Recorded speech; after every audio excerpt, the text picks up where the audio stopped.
Целта беше искачување на неколку врвови на Памир планина, таа е сврзана со Хималаите и се наоѓа на најзападниот дел на планинскиот венец на Хималаите. Важи за многу сурова планина и е предизвик за планинарите од целиот свет да се искачи. Целта ми беше да искачам неколку врвови над 4000, 5000 и 6000 метри. Најпрво имав идеја да се качам и над 7000 метри, но како што останав сам, од Македонија представник во експедицијата, во контакт со тамошните агенции кои не спроведуваат до базниот камп и нагоре, остана таргетот од 6000 метри и го постигнав и сум задоволен со самото тоа.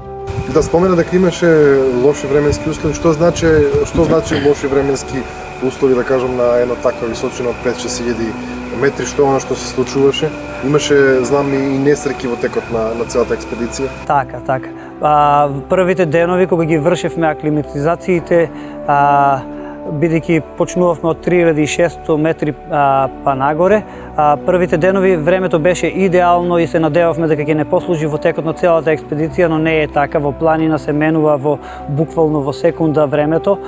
Лошо време, ако тука значи ветер, грмотевици и било што друго, таму се снежни виулици, силни ветрови, зачинити со самите процепи што ги има на глечерот, кои бараат максимална предпазливост, нема место за грешка, нема простор, мора максимална посветеност и концентрација и се соочивме за жал со такви временски услови.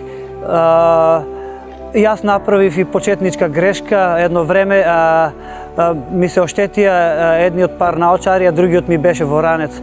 Па продолжив да одам без наочари некои 4-5 часа и тоа резултираше со снежно слепило, но за среќа со медикаменти веќе наредниот ден јас бев пак подготвен да продолжам кон мојот таргет или над 6000 метри.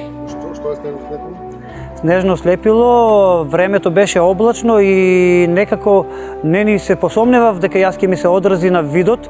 Веќе ноќта многу силно ме печеа очите и ми солзеа и утрето веднаш им кажав јас на тие мои блиски во шаторот и шерпасите водичи имаа за среќа медикаменти или капки ми ставаа во очите целиот нареден ден, за веќе понаредниот ден да бидам спремен за понагоре.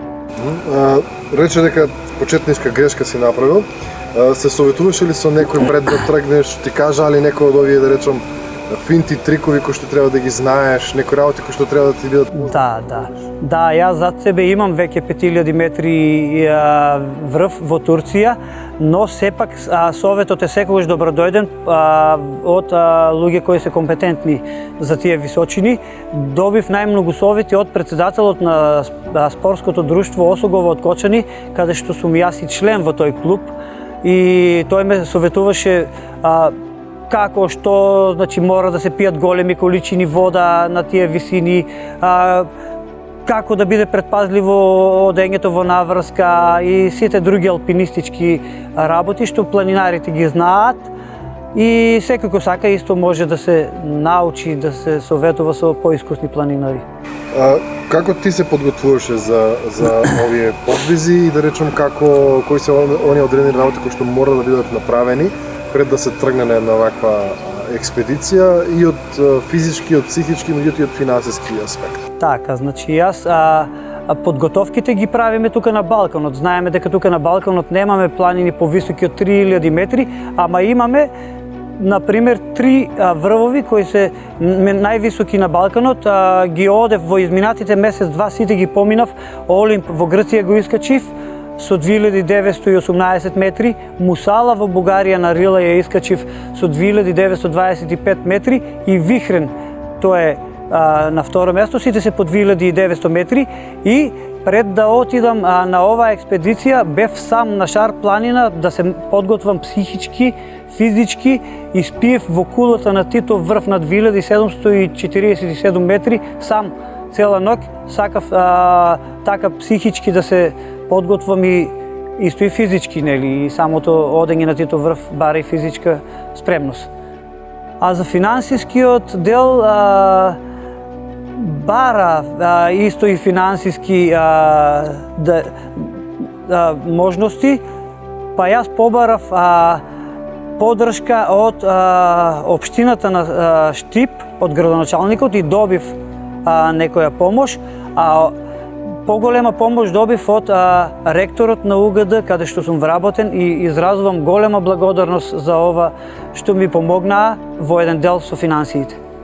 Кои се оние совети кои што ти би им ги дал на луѓе кои што сакаат да се искачуваат, да кажеме, са малце по брови, кои што се малце поголем предизвик, да речем, над 5000 метри?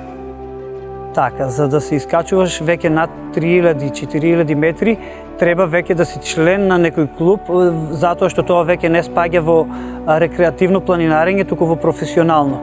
И со самото зачленување во планинарски клуб се создаваат можности, акции, како што споменав, за тренинзи по нашите балкански планини. Ние во Македонија имаме многу планини, и јас ги имам искачено скоро сите врвови во Македонија, и имаме прекрасни планини. Подготовките може тука да се прават физички, исто и психички, значи мора да бидеш спремен. Во планина може да се случи се и секогаш, ама тоа се надоградува како се планинари, нон-стоп секогаш некои нови работи излегуваат, ама се на секога ќе сумираме фантастично нешто планинарењето. И ги повикувам сите луѓе дека тоа е многу убав спорт и да се дружиме по планините.